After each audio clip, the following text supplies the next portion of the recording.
Si nosotros lo que consideramos la verdad se aparta de la verdadera naturaleza humana, entonces en nuestro concepto no es verdad. Pero de eso vamos a hablar con Juan del Amor. Ustedes saben que nosotros, con nuestra compatriota Isabel Monge, hace ya bastante tiempo, hablamos sobre esoterismo y sobre las distintas disciplinas, digamos, que lo abarcan. Pero hoy estamos con un profesional de verdad, como ustedes han apreciado en las últimas 3 entregas de hipnosis, porque nosotros siempre acudimos a los profesionales y siempre además utilizamos una palabra que a lo mejor ni Juan ni ustedes entienden: el verbo enrabar, estar enrabado algo en nuestro lunfardo. Juan, lunfardo es, digamos, una especie de lengua ciudadana en Buenos Aires, en Montevideo, por sobre todas las cosas. Y estar enrabado un tema con el otro quiere decir estar muy próximo, estar junto. Y la hipnosis, me corregirás, con el esoterismo a lo mejor están enrabados. Danos entonces una definición de lo que es esoterismo entonces. Pues sí, primero quiero aclarar que la hipnosis y el esoterismo no tienen nada que ver, no tienen absolutamente nada que ver. El esoterismo, como su misma palabra indica, y además estamos hablando de esoterismo con S, es una palabra compuesta. Compuesta, la primera parte significa, viene del griego, significa interno, secreto, desde el interior, desde la intimidad, y el sufijo ismo pues tiene que ver con la doctrina, con la técnica, con la religión, con una serie de prácticas, es decir, prácticas, teorías desde el interno, desde el interior. ¿Qué significa eso? Pues que en principio es algo que no está al alcance de cualquiera, es decir, que está al alcance de unos pocos iniciados, es decir, que parten de una cualidad que es el secreto. El esoterismo es algo secreto, todas las prácticas pueden provenir de religiones, pueden provenir de creencias, pueden provenir de cualquier campo que provenga de la intimidad de algo particular y no está dado a la mayoría. Sin embargo, si habláramos de exoterismo, con X, es decir, hacia afuera, sí estaríamos hablando de algo que es común a todo el mundo. Entonces, el esoterismo es algo particular, secreto, íntimo, de unos pocos, y por enrabar, como tú decías, pero ahora la conversación con la hipnosis es algo que parte de la ciencia, que parte de la comunidad científica lo ha experimentado, que nosotros tenemos idea muy antigua, incluso Freud empezó trabajando como neurólogo, sofronizando, es decir, estamos hablando de algo que se puede tocar, que se puede palpar, que cualquiera puede tener acceso. Ahora, Juan, la gente, desde que el mundo es mundo, prácticamente, ha tratado de hurgar en su pasado, en su presente, en su futuro, sobre todo muchísimas veces para aliviar fatigas, para aliviar enfermedades, para conocer cosas que están más allá del saber duro y puro. Entonces, todo esto, hablabas de prácticas en el esoterismo. Entonces hablabas, o hablaríamos, por ejemplo, de tarot, de ouija, de mediums, sí. En fin, de una cantidad de medios que la gente utiliza para tratar de comprender reitero, pasado, presente y futuro. Esto, como yo decía al principio, ¿puede ser verdad? Pues hombre, claro, la ciencia como tal no es que niegue, es que hay muchas prácticas de estas que científicamente no se pueden demostrar como tales, es decir, que en base a su práctica se pueda demostrar que en un futuro se va a cumplir algo o que realmente ese pasado como tal se esté adivinando. Es cierto que a todas las personas a veces nos preocupa, en otras nos crea cierta incertidumbre lo que es la cuestión del futuro, pero que también es cierto que nuestro presente está hecho y se conforma en base a nuestro pasado y que tampoco es tan difícil en el sentido de que todo nuestro pasado, todas nuestras experiencias vividas por nosotros mismos, incluso vividas por otras personas, las tenemos alojadas en nuestra mente, en nuestro cerebro, en nuestro sistema nervioso central. Otra cuestión distinta es que seamos capaces de reproducirlas o de extraerlas cuando nos apetezca. Entonces, ¿qué pasa? Pues que a través de diversas técnicas se puede, y hay personas con más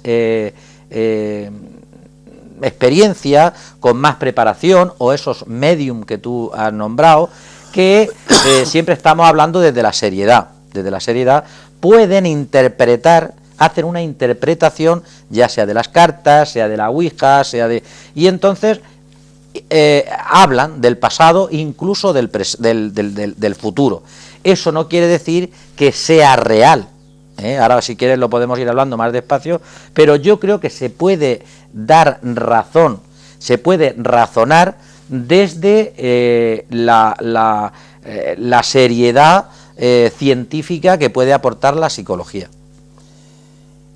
Decía la palabra Ouija, también yo la nombraba al principio. Oui, del francés, ja, del alemán, sí, sí. Entonces, yo te preguntaría,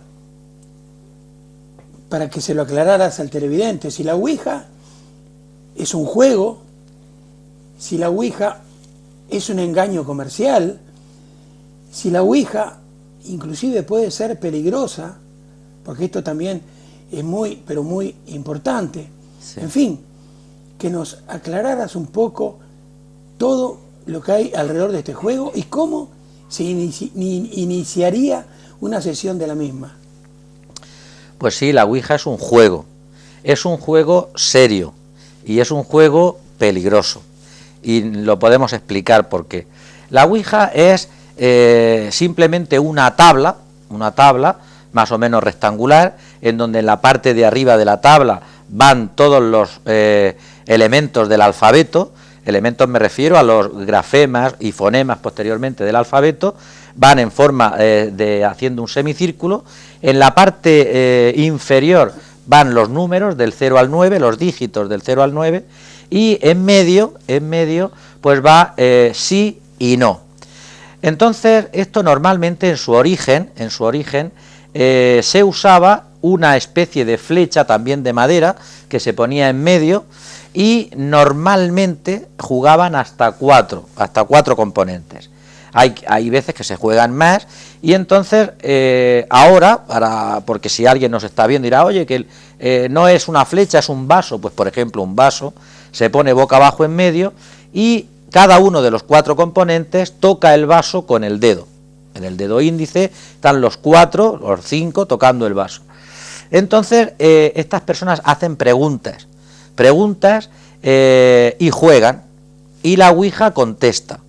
Entonces para el no iniciado, para la persona que se lo cree todo, para el que ignora realmente algunos aspectos de la mente humana, pues puede entender que se están haciendo preguntas y que hay un espíritu que está contestando.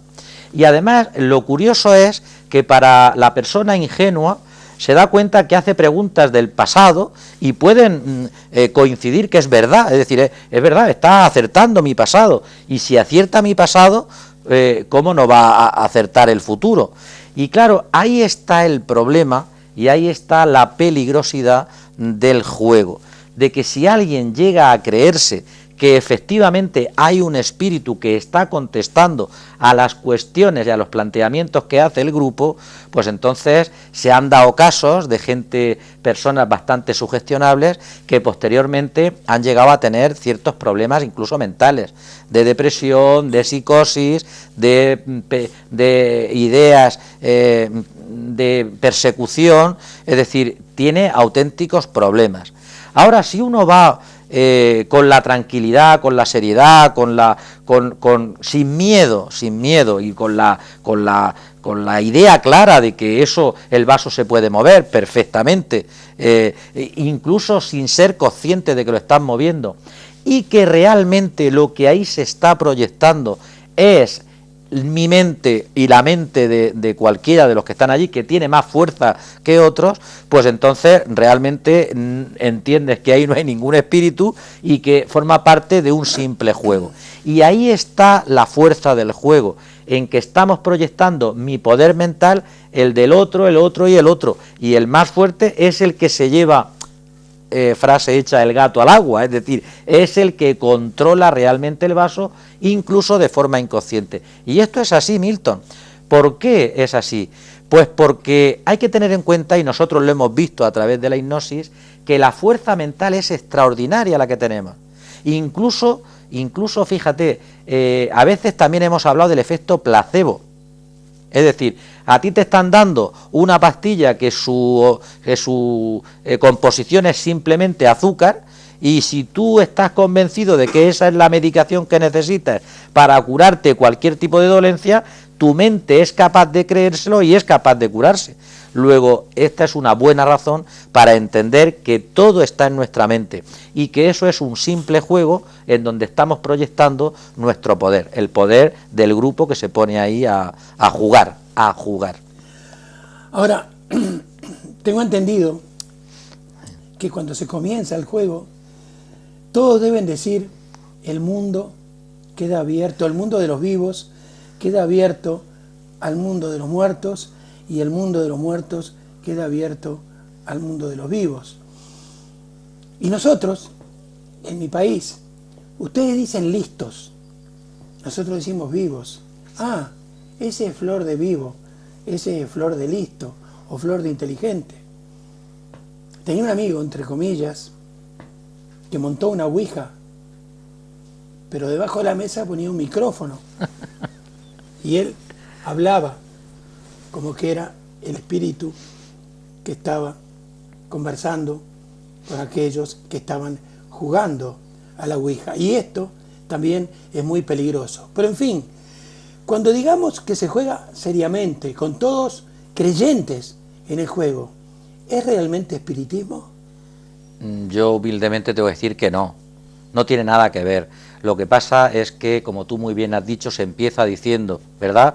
Es decir, empezamos sugestionando, y para que la persona que es fácilmente sugestionable, pues le estás poniendo como en contacto con una dimensión en la cual todo el mundo sabe que venimos y acabamos muriendo, todo el mundo lo sabe, todo el mundo sabe que los muertos existen, y no me estoy refiriendo al cementerio, me estoy refiriendo a nuestra mente. Todas las personas que por circunstancias de la vida, por lo normal de la vida o por desgracia ya no están, las seguimos manteniendo en nuestra mente, en nuestro corazón, en nuestro pensamiento. Es decir, de alguna manera existe el mundo de los espíritus, sí, claro, porque lo tenemos nosotros presente, va con nosotros. El espíritu que es bueno es porque nosotros en sí mismo creemos que es bueno, y el espíritu que es malo es porque nosotros creemos que es malo. Es decir, somos nosotros los que realmente creamos esa dimensión, creamos ese efecto y esa vamos a decir, intencionalidad o esa influencia entre ese mundo desconocido y el mundo nuestro de los vivos. Hay que tener en cuenta también que hay estudios, bastantes estudios de personas que han estado en trance de morir y han hablamos de una terminología para entendernos, como han vuelto a vivir y entonces han contado sus experiencias. Entonces, en base a esas experiencias sabemos algo. Hay que entender que el corazón puede parar de latir, el cerebro puede seguir todavía funcionando, que dependiendo de la religión se creen unas cosas o en otras. Nosotros entendemos lo de las 24 horas, que viene, me refiero del velatorio, que viene de la Edad Media, de cuando se empezaron, cuando las pestes, que se enterraban a gente viva, pues entonces de ahí viene que nuestra cultura tenga que esperar 24 horas. Hay otras culturas como la India que son más horas, es decir, porque cada religión entiende que el espíritu o el alma está un tiempo aferrada al cuerpo y tarda otro tiempo en desaparecer. Traducido a términos científicos, en que la vida de ese cuerpo se mantiene durante un tiempo. Por eso, cuando se certifica, es la muerte no solamente del corazón, sino la muerte cerebral. Entonces, claro, nosotros tenemos unas ideas cada uno de qué pasa una vez que se ha traspasado ese trance de la muerte. ¿Quién lo sabe? No lo sabe nadie. Pero sí sabemos todos que en nuestra mente se guardan los recuerdos de buena fe o de mala fe. En nuestra mente se guardan las personas que hemos querido y las que no hemos querido, y las que pensamos que nos hacen bien o que no nos hacen bien. Entonces, como en base a eso creemos que hay otras dimensiones. ¿Realmente existen otras dimensiones? Yo no lo sé. Lo que también es cierto es que sería muy presuntuoso por nuestra parte pensar y estar convencido de que la única dimensión que existe es la nuestra. Eso es muy complicado, porque ¿quién nos asegura que solamente existe esta dimensión? En un pueblecito muy pero muy pequeño llamado Congonhas do Campo, en Brasil, a unos 150 kilómetros de San Pablo, vivía un señor al que iban para curarse gente de todas partes del mundo. Inclusive llegaba a sentar en un taburete a una persona para curarle sus cataratas con un cuchillo de cocina.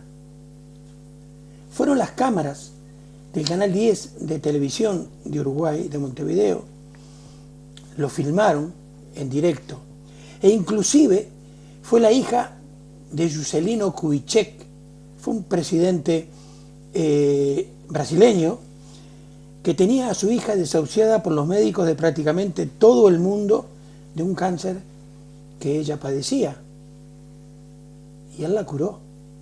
Es más, su cuñado tenía una farmacia allí, en la única farmacia de Congonhas de Campo. Él les recetaba a los que venían, no les cobraba un centavo, era lo que quisieran dar, pero él les recetaba, iban a la farmacia, retiraban líquidos de diferentes colores que la gente de la televisión de Uruguay se llevó, la hizo analizar y era agua con cosas que le daban colores, anilinas, rojo, azul, verde y nada más. ¿Esto qué era? Pura y simple superstición. La gente se curaba pura y exclusivamente, digamos, por ese poder de la mente que ese hombre tenía. Hombre, yo estoy convencido que ese líquido que tú has nombrado era un placebo, está claro. Mira, está documentado, me refiero, que está escrito, que con nombres de personas, en fin, de una persona que además tenía mucho dinero y siempre tenía enfermedades, siempre continuas enfermedades. Fue al médico y dice, mire usted, que se pasó por montones de médicos y él estaba convencido que tenía un cáncer, Era una persona hipocondríaca, muy hipocondríaca. El médico, cuando captó la idea y se dio cuenta de lo que había, pues le dice, mira, sí, efectivamente tienes un cáncer, pero es un cáncer que se puede curar. Es un cáncer malo, es un maligno, es un tumor, pero se puede curar. Y para curarlo, pues tenemos que importar unas medicinas de Estados Unidos. Todo esto documentado. Voy muy deprisa, pero que fue así. Estas medicinas se pidieron, vinieron, se las tomó y efectivamente lo que le dijo el médico en cuestión de 3 meses de tomar esa medicina diariamente, le hicieron la revisión, le dijeron, mira, efectivamente te ha hecho efecto, estás totalmente curado. Menos mal, se gastó muchísimo dinero, mucho dinero, y bueno, pues él estaba curado y aquello se acabó. Según cuenta el libro, es una revista científica, al paso de los años hubo cierta amistad entre el médico y este paciente, y llegó un momento en que el médico le dijo, mira, Pepe, ¿te acuerdas de cuando viniste que estabas tan enfermo? Pues sí, sí, hombre, me acuerdo, gracias a ti y gracias a aquello, pues sigo vivo. Le dijo, mira, nos conocemos de mucho tiempo, ya te lo tengo que decir claramente, mira, tú no tenías nada, no estabas enfermo, no tenías cáncer, pero como eres tan hipocondriaco y tal, pues te preparamos unas medicinas que realmente la base era azúcar, era como una aspirina, no era nada, ni la traían de Estados Unidos, hicimos el paripé de que en correos venía y tal, te lo tomaste y te curaste. ¿Por qué? Pues porque no tenías nada y porque tú estabas convencido de que eso te iba a curar, es decir, te dimos un placebo, no era nada. Este hombre duró 3 meses, en los 3 meses se murió. Eso está documentado en revistas científicas. Es decir, que si esta persona tenía ese poder de convicción, tenía ese poder de sugestión, perdón, y las personas iban y se lo creían, esas personas sanaban. Aquí no hace falta irse a Brasil. En España hay personas que les llamamos curanderos, que la gente que va cree firmemente en esa persona y si se sienten aliviados y se sienten bien. Hay mucho cuento también, pero nosotros, ¿qué tenemos que decir? Nosotros tenemos que decir lo que entendemos y lo que nos sale de dentro y lo que nos sale del conocimiento, es decir, no de la ignorancia, no de ese corpúsculo de iniciados que se revuelcan en su secretismo y no quieren que nadie lo sepa. Nosotros tenemos que vender el conocimiento, que vender la inteligencia, que vender lo que se puede contrastar, que vender la ciencia. Y tenemos que decir, cuando alguien se sienta mal, tiene que ir al médico, tiene que ir al experto. Y a partir de ahí, si alguien quiere ir a la medicina alternativa, pues yo le diría, ve, pero ve después de ir al médico, no en base, no como base, no antes, sino primero al médico, al especialista, depende de la enfermedad, depende de la dolencia, pero son ellos los que saben y los que tienen el conocimiento. Y luego ya, si quieres ir al curandero, pues ve, si te parece, si a ti te alivia y a ti te viene bien, pero hay que ser consciente que es la ciencia la que nos hace bien, que es el conocimiento el que nos ayuda. Y la otra parte, que también forma, es real, también forma parte de nuestra realidad cotidiana, está ahí, pero no puede ser la base en torno a la cual uno se mueva, no puede ser. Nosotros también les llamamos curanderos, que curan del mal de ojo, del empacho, que te tiran del cuerito, en sí, fin. Sí, sí. Este hombre de Congoña de Ocampo predijo día y hora de su muerte. Ese día y a esa hora se mató en un accidente automovilístico. A ustedes les invito a que pongan Congoñas do Campo, C-O-N-G-O-N-H, pues en portugués la N es N-H, Congoñas do Campo. Seguramente les va a salir el nombre que se me va en este momento de este curandero y toda la historia increíble de este hombre. Pero en fin, hablamos también de tarot, encendemos la televisión, compramos un periódico y vemos cantidad de personas que simplemente a través de unas simples cartas nos adivinan el futuro. Yo soy un incrédulo, siempre lo fui. Entonces no puedo creer que una persona con unas cartas o con una bola de cristal me diga qué me va a pasar si vivo en el 2015. ¿Qué es el tarot? Sí. Bueno, pues la casualidad, a mí me hicieron un regalo hace tiempo, no sé, vamos, nunca lo he usado y no sé la persona que me lo regaló, por qué me lo regaló, porque siempre lo he tenido, lo he guardado y no, yo no sé usarlo ni nunca lo he usado. Pero mientras lo saco, Milton, mientras lo saco y te lo enseño, pues tengo que decirte una cosa. Toda la vida ha habido personas que les hemos dicho que, o hemos en todos comentado que han tenido ciertos dones, ¿verdad? El don de la clarividencia, el don de la sanación, el don de profetizar, siempre lo hemos dicho, ¿verdad? Y yo creo que ha formado parte del desconocimiento que tenemos aún todavía de nuestro sistema nervioso central, del cerebro. Entonces, sí cabe la posibilidad, y de hecho se da en la vida, de personas que pues tienen ciertas habilidades que otros no. Hay personas que tienen una capacidad de memoria extraordinaria. Hay personas que hemos visto en la tele que son capaces de dar un vistazo desde un helicóptero y dibujarte absolutamente todo lo que han visto prácticamente en 180, en 360 grados y lo han demostrado. Es decir, hay aspectos que no conocemos, pero que en los cerebros, en esas interconexiones, pues tienen como habilidades que el resto de personas no tenemos. Entonces no nos llama la atención que haya una persona tremendamente habilidoso con el balón, cuestión que la gran mayoría no somos. Hay personas que son tremendamente habilidosos con la memoria, ¿verdad? Es decir, tienen habilidades, altas habilidades, y otros que son superdotados, es decir, parece como si tuvieran todas las habilidades, ¿verdad? Bueno, pues de estas personas siempre se ha dado en la historia, incluso, bueno, en la historia hasta en la Biblia se ha hablado de profetas. Entonces, ¿eso puede ser? Puede ser. Otra cuestión distinta es la interpretación que nosotros le demos.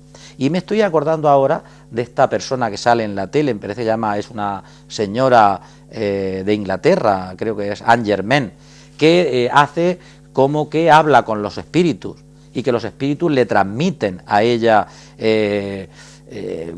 ideas, le transmiten sentimientos, incluso algo que hace como redunda en que tú te lo creas más. Porque claro, un sentimiento de que te quiere, un sentimiento de que está tranquilo, eso es más difícil de creer, pero es más fácil que alguien se crea, decir, mira, es que tienes una foto que la llevas en el bolsillo izquierdo. ¿Cómo es posible? Si yo en el bolsillo izquierdo el único que lo sabe soy yo.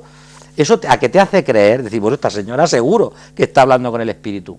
Sin embargo, Milton, y esto lo quiero unir con estas personas que tienen ciertas habilidades, para mí, es más creíble que esa persona, Anne Germain, tenga la habilidad de poder leer tu pensamiento. Esto que parece también algo esotérico y no lo es. Es decir, hay personas que tienen esa habilidad, pueden perfectamente ser conscientes de tu proyección de tu pensamiento, de tal manera que si a mí me viene y digo, bueno, ¿qué espíritu hay? Pues a mí, ¿qué espíritu me va a ver? Pues me puede ver a mi madre, me puede ver algún abuelo mío. ¿Por qué? Porque yo estoy pensando en mi madre y yo estoy pensando en esta persona que hace poco que nos ha dejado, y además en cierta foto, en cierta instrucción que me dio, en algo que un día me dijo a mí que no había nadie. Es decir, entonces es fácil para mí, razonadamente hablando, creerme que esa persona lee mi mente, mi proyección. Incluso a veces dice, pero ¿cómo es posible? Si realmente ni yo lo sabía. Eso no es verdad.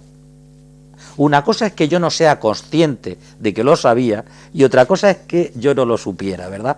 Entonces, por eso te digo que es más fácil creer que esas personas, como tú has dicho, oye, predijo su muerte, pues seguramente tenía ese don. También te digo otra cosa, Milton. Una abuela mía dijo tantas veces que me muero, tantas veces, que un día dijo que me muero y efectivamente se murió. No era adivina, es que lo dijo muchas veces a lo largo de su vida y un día, pues tristemente, acertó. Entonces, primero, hay personas con ciertas habilidades, altas habilidades, y otras personas, pues que realmente el azar de la vida hace que coincida. Ahora, esas cartas que tenés en la mano Sí, y que los clarividentes, o como sí, quieras llamarles, sí. te los leen y te predicen el futuro. ¿Se puede aprender a leer esas cartas? Sí, sí, mira, esto, como has dicho tú, esto, bueno, concretamente estas cartas son los grandes arcanos, ¿eh? Porque hay también muchas fórmulas, muchas cartas, incluso hay una baraja que es la baraja gitana, están los naipes españoles, están, bueno, unas que son pues las que conocemos de estas de Inglaterra, me parece que son, ¿no? Que son el diamante, el trébol, bueno. La de jugar al póker. La de jugar al póker, sí, sí, efectivamente, yo soy poco jugador, entonces, mira, estos son los grandes arcanos. Es decir, que esta baraja no sería la baraja completa, ¿verdad? También está la baraja egipcia. Es decir, vamos a ver, esto está unido a todo lo que estamos hablando. Mira, esto, yo como no llevo las gafas, no sé realmente la carta que estoy mirando. Mira, por ejemplo, este es el carro, la justicia, el ermitaño, la rueda de la fortuna. Mira, cada carta de estas, cada arcano, tiene una simbología. Significa algo para alguien que se le ha ocurrido, no a alguien se le ocurrió al principio en el origen y entonces se sigue significando lo mismo. Entonces, ¿qué es lo que pasa? Yo puedo sentarme, yo me puedo sentar ahora y hasta un día podíamos hacer eso, te echo yo las cartas, yo soy ignorante, pero un día si quieres te echo las cartas. Si quieres, en el próximo sí. cogemos estos arcanos y desde la ignorancia, lo dejo bien claro, no vaya a ser Milton, que mañana aparezca alguien por la clínica, ¿verdad?, diciendo échame las cartas. Yo no tengo nada que ver con esto, ni tampoco quiero menospreciar nada. Lo que vengo a decir es que sí que podemos demostrar que realmente el echar las cartas es una proyección de mi estado anímico, es una proyección de mis deseos, de mis ansiedades, de mis inquietudes. Entonces, se puede hacer una lectura perfectamente de cómo yo me estoy proyectando en algo material que pueden ser unas cartas. Nosotros no lo hemos visto porque no hemos usado esa técnica, pero hay personas que también la hipnosis se puede hacer con algo físico, como es un péndulo que es algo físico que parece como la mente lo está moviendo. Pues esto es igual, incluso si quieres un día hacemos un ejemplo. Es decir, hay muchas fórmulas para echar las cartas, un ejemplo desde que a mí se me permita leer la interpretación, porque si sale el loco yo no lo sé, pero yo miro. Y aquí está la interpretación, se mira la interpretación y se te hace a ti una echada de cartas, haces una pregunta y yo te la puedo contestar. Pero cuando uno aprende, se la puede contestar uno mismo. Puede ser una pregunta del pasado, del presente, del futuro, y nos damos cuenta que la mayor parte de cuestiones que se preguntan y tal, en la contestación tiene que ser algo amplio, es decir, que cualquiera se pueda agarrar, que tú puedas agarrarte a lo que yo te estoy diciendo o lo que te está diciendo. Es decir, las personas echadoras de cartas, entre comillas, profesionales, saben interpretar y además observan, están mirando, te están diciendo, y entonces, en base a lo que está saliendo, te está dando una interpretación. Y tú me dices ahora, oye, que me voy a comprar una casa, ¿es bueno que me la compre o no? ¿Es bueno el negocio que voy a iniciar? Bueno, pues vamos a echar las cartas, venga, las echamos y tal, y entonces hay una interpretación. Bueno, pues ha salido el loco, ¿qué significa? Ojo, porque es un cambio importante en tu vida.